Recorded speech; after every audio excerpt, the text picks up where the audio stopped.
So welcome back to Season 3, Episode 5 of the Semi-Americans Podcast. We have a special episode for you guys here outside in the park, right? Yes, sir. This is Bootleg Therapy Episode 4, I believe. Nah, Season 3, Episode 5, Bootleg Therapy Part 4. Part 4. That's a lot of numbers in there. Yeah. There we go. A lot of numbers in there. But we're excited to have an episode where it's just us. For sure. And first episode we have without any guests on, so I don't know. Well, it's an episode about nothing. That's probably what we'll end up titling this. Well, midway into the season, right? Yeah, for sure. But I don't know. There's gonna be an episode where we're just lounging, talking. Y'all gonna get a look into two brothers having a conversation and kind of just going from there. Yeah. For sure. Getting a tan at the same time, right? We're trying. How you been? I'm good, man. I'm good. I'm glad we had this opportunity to get out here, kind of enjoy the nature, get away from like the monotony of, our everyday schedule, right? Definitely. Yeah, especially like in the middle of the day. We won't exactly say what time it is, but or day. or month. Yeah. But it's nice to get out when at a time when you can actually enjoy the sun, where you can enjoy the weather before it gets like too hot or too cold. And I don't know, it just makes you grateful. I know. For sure. Driving in, you just like look around, you look at all the green, the sun, the wind, the breeze, and it puts you in a beautiful frame of mind. Yeah. It just makes you more grateful, more appreciative. In moments that you can do something like this. I agree. I think nature brings a feeling of innate like gratefulness, like you said, right? Yeah. Something that we don't necessarily have the opportunity to always appreciate. Yeah. We kind of got into that with the episode that we did with Katya Davidova. Yeah. Earlier in season 3, and it's about like appreciating the small things. Mm-hmm. So it's relevant. If you hear the choppers in the background, we're a wanted bunch, so we're still putting out episodes for you as we're running from the law. That's a total joke. Please don't take that out of context. But I really want to take this episode to have it be more of a reflection. Yeah. And I think there's been so much. There's been a lot that's gone on over the past year or so, even dating back to last spring, summer. I mean, shoot, we're almost halfway into 2023 already. Time's flying. Yeah. But just dating back to last summer, I got a chance to travel a little bit as part of my vacation. Got a chance to go to Europe. Ended up going to France. I was traveling. How long were you out there for? France was about, I want to say it was maybe 7 days, 8 days, something like that. And then ended up going to Switzerland for a couple of days, where I met up with my younger sister. So France was my mother and I. My pops unfortunately couldn't go as a result of work and all that. But going to France, that was first time experience. Flew into Paris. It was the city of love. The city of love. There's a lot to see out there. Food is great. There's such a stark difference between the U.S. Mm-hmm. and Europe when you're traveling. One of the takeaways that I had was, and when I go to places, right, I always try to see what is the condition of the black person in that country. Right. Okay. So in the States, we have Black Americans, we have immigrants that are from Africa, from the Caribbean, Afro Latin population. There's a big mixture of different types, yeah. Right? So when you get to Europe, it's predominantly African immigrants. Okay. Yeah. So that was like one of the biggest things that I noticed, being in France. And it's interesting because the condition of the black person, I think, in countries where it's predominantly other, like it's white or whatever the case is, whatever country they're in. So one of the biggest points was realizing that in these countries, you know, a lot of the workforce that keeps things going from day to day, were people that were not French, right? It's people that looked like me. The non like indigenous population, quote unquote, right? So it really, it seems like that's a common theme. And another big thing I noticed about Europe was, so here in the US, I think one of the beautiful things is opportunity, right? Not to say, look, inequities exist in all facets of the American life. But I do think your ceiling as an immigrant in the U.S. is higher versus Europe. But the contrary point to that is, or the counterpoint to that is, in Europe, your ceiling is, or rather your starting in point? Europe, your floor is way higher than it is in the U.S. Okay, I see. You know, so like where you have to start off from is a little bit higher. Is that what you're saying? Well, not necessarily where you start off from, but the basic necessities. You know, like healthcare is provided for, if I'm not mistaken, in a majority of European countries, if not all, or nearly all. Basic housing. Right. So the things that you need to get by on a day-to-day basis, that's what I mean by like the floor is higher. Whereas in the U.S., you know, you could have a job. You might need 2, 3, 4 jobs in order to be able to afford health insurance or make by. Right. So those were like the stark differences, I think, that I noticed. And then ultimately the trip culminated in my cousin in Germany getting married. Ethiopian wedding. Well, it was a mixture.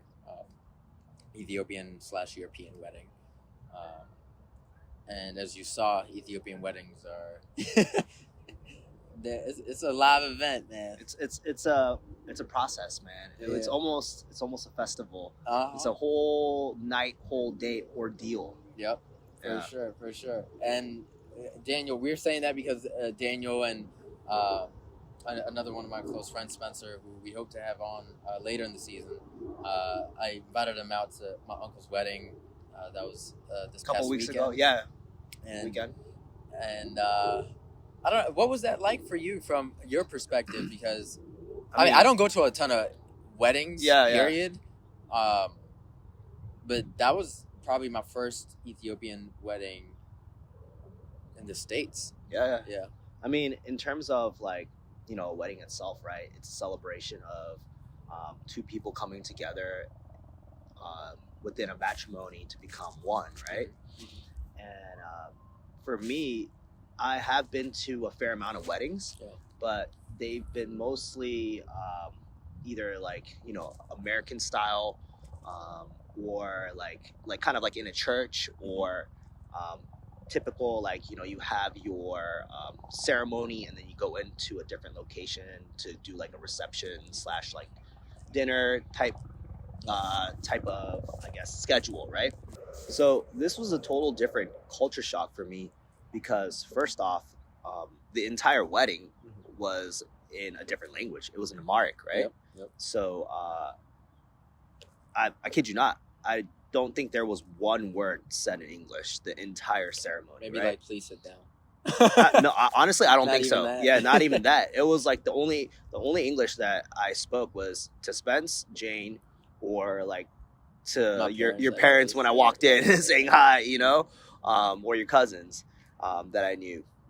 But other than that, like the actual, like, you know, the individuals that were running the wedding, the announcers, the singers, even the I guess the priest, right? The two priests. Everything was in Amharic. So, you know, for me, it's like listening to that, right? Trying to get a understanding of what's going on based off of context clues, right? Other people around me. It's like, oh, okay, it's time to dance. Oh, okay, this is the prayer part. Oh, bet it's food time, right? Just, you know, those little context clues. But it was, all in all, it was amazing. It was a lot of fun. You know, the wedding itself was in a beautiful venue, right? Yeah, for sure. The food, right? Obviously, it was delicious. One of the big differences for me was there was an entire raw cow, right? So at first, when we sat down, he's talking about something called resaga, which just translates from Amharic to English to raw meat. Yeah. Which I thought it was like the beef tartare, right? Mm-hmm. Like kind of like ground raw beef or like strips of raw beef. No, this was an entire cow hanging, right? Which and then the chef would like. And there was an actual like butcher / chef there, purpose solely to like cut the actual meat off the cow and serve it to you in chunks of steak, like strips of steak. It was like a 6-ounce raw steak that you would get from like the grocery store. He did cubes too, I think. Yeah. He mixed it up. Yeah, he mixed it up. Yeah. He mixed it up. And the lady that was at the table next to me, she was like, "Oh, do you want some?" She had a plate, right? And she was like, "It won't kill you." And I was like, "You and I have different gut bacteria, so I don't know." With the, and there, I don't know if there's a true. It's like, I don't know if it's a myth or not, but do you know where that comes from? Like why the raw meat became a part of like delicacy or lack of refrigeration, or is it because it's more fresh when you eat it like that? So, interestingly enough, and I have to fact check this because you'll like Google this and you'll end up getting a couple of different answers. Mm-hmm. But it's because soldiers didn't want to give away their position by starting a campfire. Right. So they would just eat the meat raw. At least that's one of the explanations for how it came about. Okay. But, who actually knows things change over time. I mean, back in the day when they weren't using all these like pesticides and hormones and all that, right? Yeah. I'm sure it was a lot safer, especially if you just slaughtered it right there and then and ate it, right? Like immediately. Yeah. But yeah, I don't know. It was I was one of the groomsmen, of course. Yeah. And I think responsibilities change. I don't know what kind of roles you've had in weddings before. Have you kind of just been guest versus the majority? Yeah, the majority of it was just being a guest. So zero responsibilities. Just show up, enjoy the food, right? Yep. Make some clap, right? Yeah. Come with a smile. Yeah. I have been a groomsman in one like a long time ago when I was in high school, but that was I was so young. Basically, I was just being told what to do a day of, right? So it wasn't really stressful. Yeah. But for you, I noticed that you were the what is it? What's the number one groomsman called? The best man. Yeah. You're the best man. So I'm sure you were stressed, right? By blood, I guess. Huh? I didn't really know until a little before the wedding. Yeah. Because I kept seeing, they're like, "Oh, you'll be the first one to get seated. You'll be the first to do this." And I was like, "What does that mean? Are y'all making me the best man?" Like, wait. So it comes with responsibilities. I mean, I was grateful for it, and your whole focus, I think, at that point isn't necessarily. Yes, you try to enjoy the wedding and parts of it, and you try to engage, but it's making sure that everything goes smoothly. Are doing okay. Yeah. That's like the main. It's like you were making sure they're catered to and their night is going well, and problems don't arise, and you troubleshoot if they do. Exactly. So that was my focus. Hey, one thing I did pick up though is during your wedding, I got you. I'm the towel guy. I got you. I'm already volunteering for the position. Yeah, I mean, dude, I'll bring a fly handkerchief and I'll make plated and everything. Yeah, I'll make sure it's designer and we'll frame it up after the wedding. It'll be your post-wedding present, We'll hang it up on the wall and everything. Yeah, I'll have it signed and dated. Yeah, I like that. We'll see when that happens. And then once you become super famous, I'm going to sell it. I'm going to auction it. The sweat of Amanuel from his wedding. Another aspect of the wedding I really enjoyed was seeing the younger kids engaged in the dancing. Yeah. In the traditions, because it's really a connection to back home. Like my little cousin, who I really see is like a nephew, just because I'm so much older than him. Being able to dance with him, and he was in the circle with us too. For sure. I think he may have tried to pull you into a dance battle real quick. That would have been interesting. You may not know who you are. He had the moves. Yeah. No, he was trying his best, man. But he's about, I think, 6 years old. Yeah, he's about to be 7, and just seeing him enjoy the festivities and do something that's related to his culture, to his Ethiopian culture, was a beautiful thing to see. It allows you to hold on to things. From back home. So that was a lot of fun. I mean, shout outs to Spence, shout outs to Daniel for coming through and being open minded about, of course, an experience like this. And I hope you both enjoyed your times. And shout outs to Jane as well for coming through. Hopefully, it won't be a once in a lifetime experience. we got a couple more, right? We got a couple more coming down the line. Yeah, I have a lot of cousins, so we'll definitely invite you to all the weddings, and God willing, mine too. So moving on. See, Daniel's always just gotta slide it in, you know. An instigator, gotta slide it in, but in a good way. He's a great guy.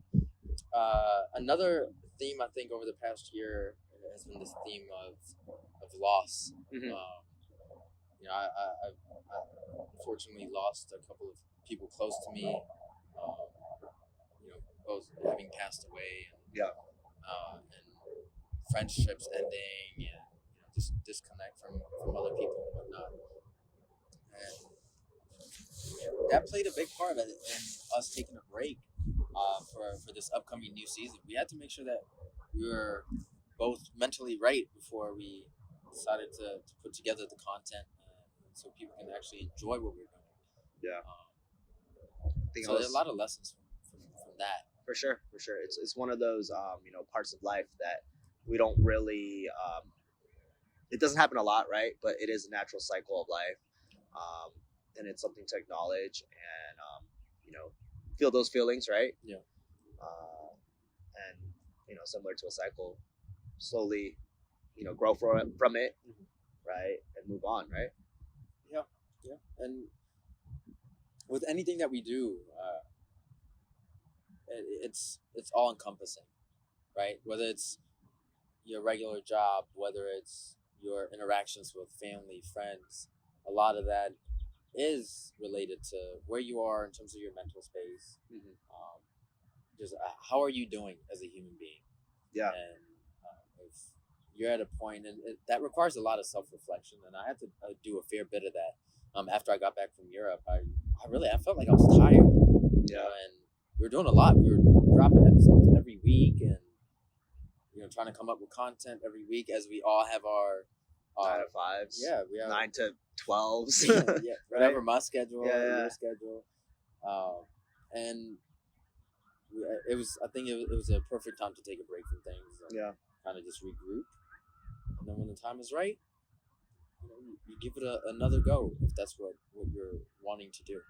And I want to thank you because you inspired me and motivated me to start up again with this new season.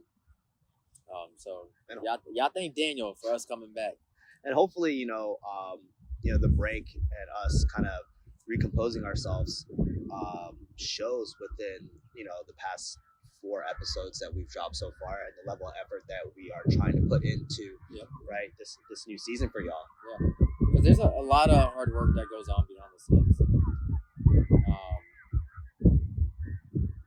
So there's a lot of hard work that goes on behind the scenes, and whether it's editing, recording, scheduling to make sure that timing works out in terms of guests, finding guests, figuring out the content, planning beforehand, right? All of that. It's a lot of work. It's a lot of work, and we really appreciate everyone who's been listening and continues to follow us. Even at the wedding, Daniel, and I've never had this happen. Daniel was getting introduced as, oh, that's Daniel. That's Emmanuel's friend who does the podcast with him. He's a podcast guy.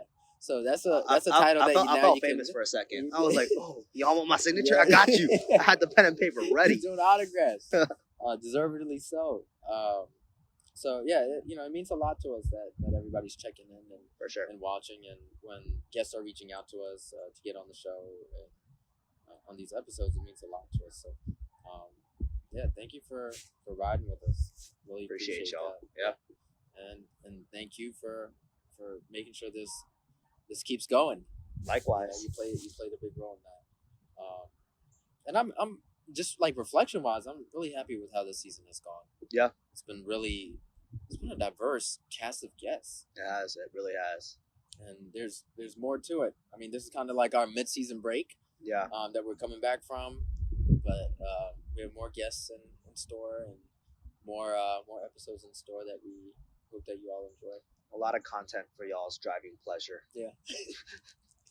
And another thing that we got to do more recently was Dreamville Fest. Yeah. Thank you to you. I appreciate that. So give you guys some context. Manuel bought us tickets for my birthday. I'm such a great friend that I was like, you know what? I'll get you tickets and I'll make sure that I'm there to enjoy it with you. It's a 2-in-1 deal. BOGO. Buy one get one free, right? Exactly. No, but honestly, that was probably my best like concert experience. Right? It was a good festival. It was an amazing festival. It was perfect weather. There was a lot of artists, right? Yeah, a ton of artists. I mean, everyone from even like the first day lineup was crazy. Yeah. Sean Paul, Ari Lennox, yep. Jesse J. Or Jesse Reyes. Jesse Reyes. Burna Boy. Loot. Burna Boy right before the main event with Drake and J. Cole. Who's my new favorite artist, by the way. Yeah, he's been listening to Burna Boy since we came back. Yeah, I've been bumping Burna Boy. Yeah. And Drake brought a bunch of people out. He brought Lil Wayne out. A bunch of Cash Money people, right? Yeah. Usher. How could we forget Usher? Daniel's favorite artist, probably. Yeah. Uzi. Lil Uzi Vert came out too. Yeah. I was mad that he teased us with Beyonce though. Oh, that. Yeah. Usher. No. Where is Beyonce? Yeah. Bro, he was like, special guest for y'all. Beyonce. Psych. April Fools. I was pissed. I was about to be like, give me my money back. Daniel was jumping up and down. That was one of our inside jokes by the end of the festival was, where is Beyonce? Yeah. Yeah, he got us pretty good with that. But everybody that performed, they killed it, man. Yeah. And like I was surprised at how good everybody was live from not just a vocal perspective, but like performing, like showmanship, right? Yeah. Everything. Yeah. It was awesome to see it. Totally agree. Is and the weather worked out. I mean, it was raining a little bit the first day, mm-hmm. but overall, it wasn't like crazy sweltering hot or anything like that. And that was my first time going to Raleigh, North Carolina. Shout outs to Raleigh, North Carolina. And a lot of the people there were awesome too. Like like some of the people that kind of worked that section that we were in. Yeah, they were so hospitable. Yeah, right.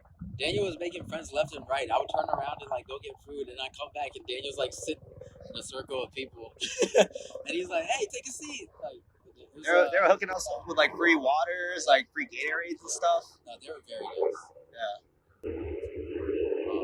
And we got to talk about the podcast a little bit with certain people that we got into. So it was good. It was a very good time, and get to see the other parts of the U.S.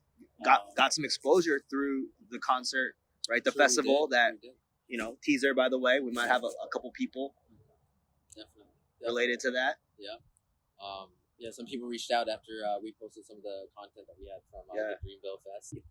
Another thing that I wanted to point out is when we're taking the drive down to Raleigh, you just see how much there's such vast stretches of like land and like small towns, small cities throughout between these major hubs. Exactly. Like going from the DC area down to Raleigh.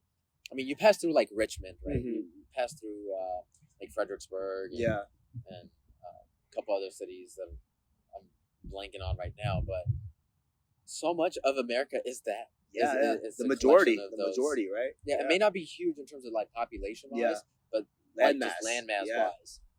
That's always been something that I recognize when I'm traveling from this area to other spots. Because here, we have the city, and then you kind of have like the suburbs, and it's still we're very used to our bubble of infrastructure, right? Of like you go outside, you see like all these houses that are the same. you drive 10-15 minutes out, and then you see like buildings that are 4 or 5 stories, 6 stories, and then you drive a little bit out and then go to DC. Some of them get to like 10-20 stories, right? But then you'll drive 100 miles and everything's just flat. And it's a house like every 2 miles, 3 miles, 4 miles, right? And one of the things I wanted to do actually, and I kind of have joked about this in the past, is take a road trip. I think it's one of the, I don't want to say it's something that I've always looked forward to, but it's definitely something that I've wanted to experience, is interacting with people that you may not interact with while you're in your bubble up here. It's like a season 6, season 7 goal. We get an RV. Yeah, we get an RV. Yeah, take a road trip across the United States. On the way, we stop at like towns and cities and interview people. Right? Yeah. No, that would be a good time. That's a BOGO too. Yeah. I love my deals. You sure do. You sure do. So to wrap this episode up, I wanted to get into reflections. That being, it doesn't necessarily have to be lessons or this happened and I learned that. It could just be I observed something, or there was an experience that I had, and this was a takeaway, or this is something that I would like to pass on to other people, see if it's something that they can relate to. For sure. So what would that what does that kind of like bring to mind for you, Dean? I think for me personally, in the last 6 months to a year, I've seen a lot happen. There's been some births, some deaths, right? And throughout that all, that has made me think about like what differentiates people from other organisms, other animals, right? And I think one of the reoccurring thoughts that came to me were the fact that as humans we can have relationships with others, right? As well as be able to connect with them, empathize with them, be happy, be sad, right? Do things together, right? And I think that's been one of the most crucial, I guess, not crucial, but a big realization that I've had, right? And making sure that I am, because, relationships are kind of like a two-way street, right? Of course. And I think I talked about this in like season 2 a little bit, but like, in the past, like I've been kind of bad on my end in terms of holding up like relationships from like a friendship level, right? Even and kind of doing my part, right? So so I think that's like something that's really stuck with me, as of recent, right? and making sure that I'm doing my part for the people that think that I'm important in their life, right? And to show them, hey, like you are important in my life as well, right? Like reciprocating. Yep, exactly. I think that's, and like it doesn't have to be anything crazy, right? It could be like something like like someone texts me, don't not text them, right, for like a week. You know what I'm saying? It's like, it's simple stuff, right? It's like little out to friends, like initiating those plans, exactly being the one to get invited every time. Exactly. I can definitely understand that. I can relate to that. I think one of my takeaways is there's this quote, right? And it goes, I heard Denzel Washington say it, I think at a graduation speech, but I don't know if he's actually the original person who said the quote. But it goes, small minds discuss other people, gossip. Good minds discuss events, and great minds discuss ideas. Mm-hmm. Right? And the company you keep is of such great importance. The reason why I have the small circle that I do is probably as a result of that. I mean, obviously, you have your different circles of friends, but the people that are core to you, right? Those are the ones that I look up to in terms of their moral compass. Those are the ones that I look up to in terms of motivation, right? Trustworthy, they're honest people. They're people that are dependable, reliable, whatever synonym you want to use. I think I'm at that stage of my life, like if there is an idea and we want to move something forward, then you need to have people that you can do that with, whether that's your friends or family. And oftentimes it is friends, right?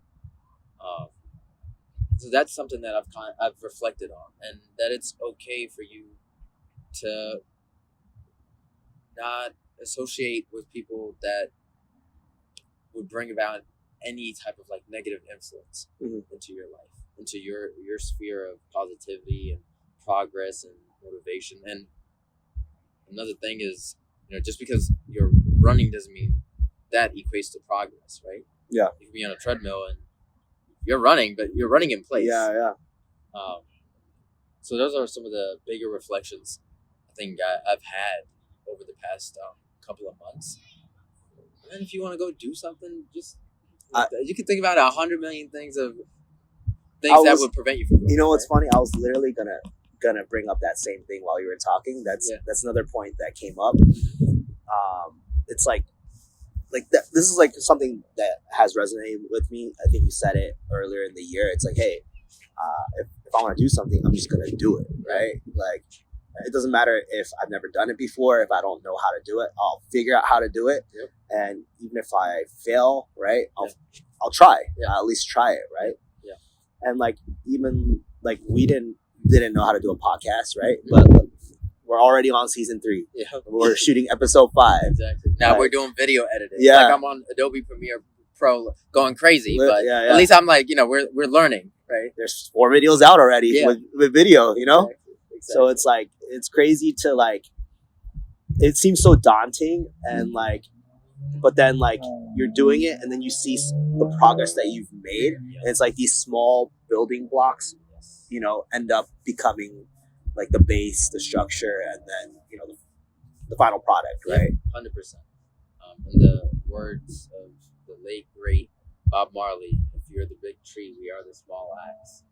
So, it's chopping day by day and get to your ultimate goal. Yeah. And the metric of success is different for everybody, right? So for us, we set a goal. Yeah. Did we reach it? I would say yes. We were able to put together quality content, put a product out there that people enjoy, and something that will, that'll be relatable and something that people can refer to. For sure. So, in our other aspects of life, right? We have conversations about progress, about financial stability, and reaching new heights and things of that nature. And you need to make sure you do that with the right people. Yeah. Not everybody's deserving of your love. Not everybody's deserving of your time. But those that do deserve it, you make sure that you give them your all. So I think those are probably the biggest lessons. I mean, there's more, or like reflections rather. There are more reflections I'm sure we'll have as episodes go along. Yeah, definitely. I think that's enough food for thought for our audience. Thank you for joining us. Bootleg Therapy, Part 4, Season 3. Continue to support us. We'll continue to put together this content. Thank you for joining us. So it's Amanuel B signing off. Daniel Y. We'll see y'all 2 weeks from now. Peace.